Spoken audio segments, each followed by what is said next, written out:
Hello അസ്സലാമു അലൈക്കും. ഇതപ്പോൾ അതാ ഒന്ന് പൊട്ടിത്തെറിക്കും. ഇതാണ് അടുക്കളയത്തെ രംഗങ്ങൾ. അപ്പോൾ നമുക്ക് കുറച്ച് ബീഫൊക്കെ കിട്ടി. അപ്പോൾ ആദ്യത്തെ സംഭവങ്ങൾ പിന്നെ സർവ്വസാധാരണ ഇപ്പോൾ ഒരിക്കലും വെളുത്തുള്ളി ഇടുമ്പോൾ പൊട്ടിക്കാണ്ട് ഇടരുത്, അതുപോലെ പൊട്ടിത്തെറിക്കും. പായത്തിനും ഇല്ലാണ്ടൊന്നും പറ്റിയില്ല, ചെറുതായിട്ടൊന്ന് കൈ ഇതായി. അതിൻ്റെ ഇടയിൽ വേറെ പൊള്ളലും കാര്യങ്ങളൊക്കെ ഉണ്ടായിട്ടുണ്ട്. എന്തായാലും നമ്മൾ അടുക്കളയിൽ കയറുമ്പോൾ മക്കൾ എന്തായാലും അവിടെ നിന്ന് മാറ്റി നിർത്തുന്നത് ഏറ്റവും നല്ലതായിരിക്കും. അപ്പോൾ അതാ കുറച്ച് ബീഫ് ഇട്ട് ചെറുതാക്കി അരിഞ്ഞ് ഞാൻ വെച്ചിട്ടുണ്ട് കേട്ടോ. എന്നിട്ട് നമ്മൾ നല്ലതുപോലെ നമുക്കൊന്ന് കേക്ക് എടുത്തേക്കാം. അപ്പോൾ ഇത് കുറേ മുന്നേ എടുത്ത വീഡിയോ ആണ്, പക്ഷേ വോയിസ് കൊടുക്കാൻ എഡിറ്റ് ചെയ്യാനുള്ള മടി കൊണ്ട് ചെയ്തില്ല.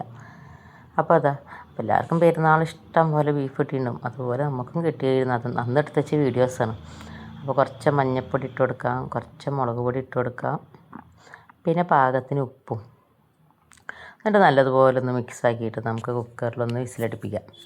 ഓരോരോ ഇറച്ചിക്ക് ഓരോരോ വേവാണ്. അപ്പോൾ ഞാൻ കുറച്ച് ഒരു 4-5 വിസിലടിച്ചിട്ട് അത് വെന്ത് വന്നിട്ടുണ്ട്. അപ്പോൾ നമുക്ക് ആ വെള്ളങ്ങളൊന്ന് വറ്റി വന്നോട്ടെ.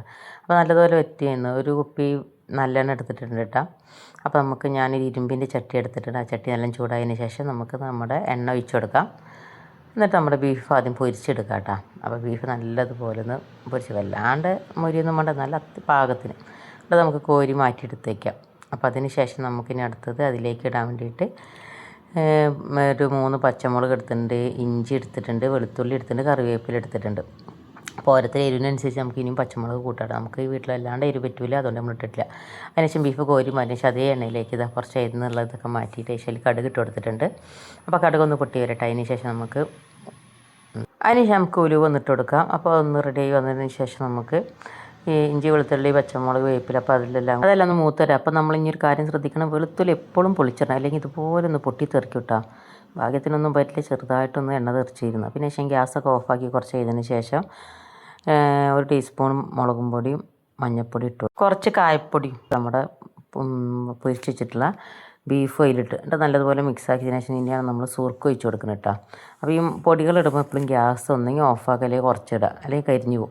അപ്പോൾ ഇനി സുർക്ക ഒഴിച്ചിട്ട് പിന്നെ ഗ്യാസ് ഓണാക്കി നല്ലതുപോലെ ഒന്ന് കത്തി തിളപ്പിച്ചിട്ട്, അപ്പോൾ നല്ലൊന്ന് മിക്സ് ആക്കിയതിന് ശേഷം പാകത്തിന് ഉപ്പും കൂടി ഇട്ടതിന് ശേഷം നമുക്കൊന്ന് ഓഫാക്കി ഇടുക. നമ്മുടെ അടിപൊളി ബീഫ് അച്ചാർ റെഡി ആയിരുന്നു. അപ്പോൾ ഞാനതൊരു പൊട്ടുന്നൊരു കുപ്പിലേക്ക് എടുത്ത് മാറ്റി വെച്ചിട്ടുണ്ട്. അതിനുശേഷം ബാക്കി കുറച്ച് ബീഫും കൂടി ഉണ്ടായിരുന്നു. ആ ബീഫ് ഞാൻ കുറച്ച് കറിക്കും വേണ്ടിയിട്ട് അരിഞ്ഞ് വെച്ച് കുറച്ച് ഞാൻ വൈകുന്നേരം കടി ഉണ്ടാക്കാമെന്ന് വിചാരിച്ച് അതിനും വേണ്ടി മാറ്റി വെച്ചിരുന്നു. അപ്പോൾ ബീഫ് കേക്ക് നമുക്ക് നല്ലതുപോലെ ഒന്ന് കേക്ക് എടുത്തേക്കാം. വലിയ കഷ്ണങ്ങളാക്കിയത് കടിക്ക് വേണ്ടിയിട്ടാണ് കേട്ടോ. അപ്പം കൊന്നാകെ അത് വേവിച്ച് വെച്ചാൽ മതി, പിന്നെ നമുക്ക് ഉപയോഗിക്കാൻ സുഖം. അതിനുശേഷം ഒരു കുക്കർ എടുത്തിട്ടുണ്ട്, അതിലേക്ക് കുറച്ച് വെളിച്ചെണ്ണ വെച്ചിട്ടുണ്ട്. ബാക്കി നമ്മൾ സവാള അരിഞ്ഞ് വെച്ചിട്ടുണ്ട്. ഞാൻ 3 സവാള എടുത്തിട്ടുണ്ട്. എന്നിട്ട് കുക്കറിലിട്ടും പാകത്തിന് ഉപ്പിട്ടിട്ട് നമുക്ക് നല്ലതുപോലെ ഒന്ന് വഴറ്റിയെടുക്കാം. വഴറ്റി വന്നതിന് ശേഷം നമുക്കതിലേക്ക് തക്കാളി, പച്ചമുളക്, ഇത് ഞാൻ ചെറിയ തക്കാളി ആയിട്ട് 3 തക്കാളി എടുത്തിട്ടുണ്ട്, 2 പച്ചമുളകും. എരിവിടെ വല്ലാണ്ട് ഇടാത്തതുകൊണ്ട് കുറച്ച് പച്ചമുളക് ഇടലുള്ളൂ. അത് നല്ല വഴറ്റി വന്നതിന് ശേഷം നമുക്ക് എന്ത് ചെയ്തു, ഇഞ്ചി വെളുത്തുള്ളി പേസ്റ്റ് നമുക്ക് ഇട്ട് കൊടുക്കാം. ഞാൻ ഇഞ്ചി വെളുത്തുള്ളി പേസ്റ്റും അതിൽ കുറച്ച് പെരിഞ്ചീരകം ഇട്ടിട്ട് അരക്കും കേട്ടോ. അപ്പോൾ ഒരു പ്രത്യേക ടേസ്റ്റാണ്. അതിന് ശേഷം നമുക്ക് പൊടികൾ ഇട്ട് കൊടുക്കാം. ഗ്യാസ് കുറച്ചതിന് ശേഷം അപ്പോൾ 1 സ്പൂണ് മുളക് പൊടി, 1/2 ടീസ്പൂൺ മഞ്ഞൾപ്പൊടി. ബീഫ് ആകുമ്പോൾ കൂടുതൽ മല്ലിപ്പൊടി വേണം. അപ്പോൾ ഞാനെന്ത് ചെയ്ത് 2 ടീസ്പൂൺ മല്ലിപ്പൊടി ഇട്ട് കൊടുത്തിട്ടാണ്.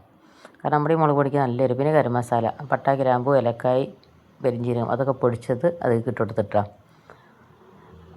എന്നിട്ട് നമുക്ക് ഇനി കുറച്ച് ഇതെല്ലാം കൂടി അതിന് ശേഷം പിന്നെ ഇതിലേക്ക് വീഡിയോ കുറേ മുന്നേ എടുത്തുകൊണ്ട് മറന്നൊക്കെ പോയി. പിന്നെ കുരുമുളക് പൊടി ഇട്ട് കൊടുക്കാം കേട്ടോ നമുക്ക്.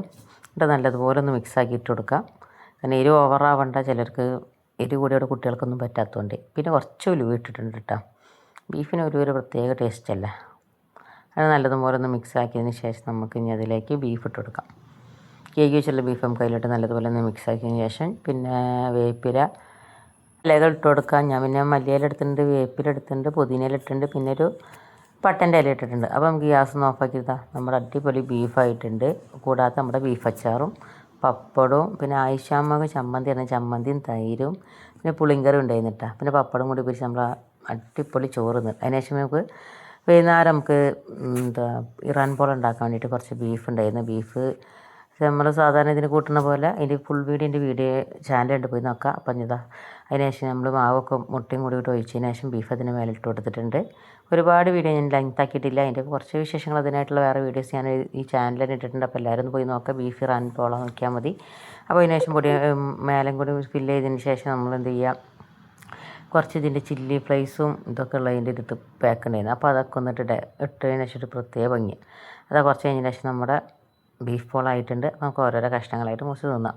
നല്ല സ്വാദിഷ്ടമായ ബീഫ് കൊണ്ട് ഉണ്ടാക്കിയ 3 ഐറ്റംസ് നമ്മളിന്നുള്ള പരിചയപ്പെട്ടിട്ടുണ്ട്. അപ്പോൾ എല്ലാവരും ഇനി ബീഫ് ഇട്ടും ഇതുപോലൊക്കെ ഒന്ന് ഉണ്ടാക്കി നോക്കാം. അപ്പോൾ ഇഷ്ടപ്പെട്ട ലൈക്ക് ചെയ്യാനും സബ്സ്ക്രൈബ് ചെയ്യാനും മറക്കരുത്. പ്രത്യേകിച്ച് സ്കിപ്പ് ചെയ്യാണ്ട് വീഡിയോസ് കാണണം. കണ്ട നല്ല അടിപൊളി. അപ്പോൾ അതിന് ശേഷം നല്ല മഴയൊക്കെ അല്ല, അപ്പം അന്ന് നല്ല മഴ ഉണ്ടായിരുന്നു. അപ്പം നമുക്ക് നല്ല കട്ടൻ ചായയും അതൊരു കഷ്ണം കഴിച്ചാൽ തന്നെ വയറ് ഫുള്ളായി. അപ്പോൾ എല്ലാവരും ഒന്ന് ചാനൽ കണ്ട് സപ്പോർട്ട് ചെയ്യാൻ മറക്കരുത്. ഇനി ഇതുപോലത്തെ കാര്യങ്ങളൊക്കെ നമ്മൾ ഇനിയും ചാനലിൽ വരുന്നതാണ്. അപ്പോൾ ഓക്കെ, ബൈ, അസ്സലാമു അലൈക്കും.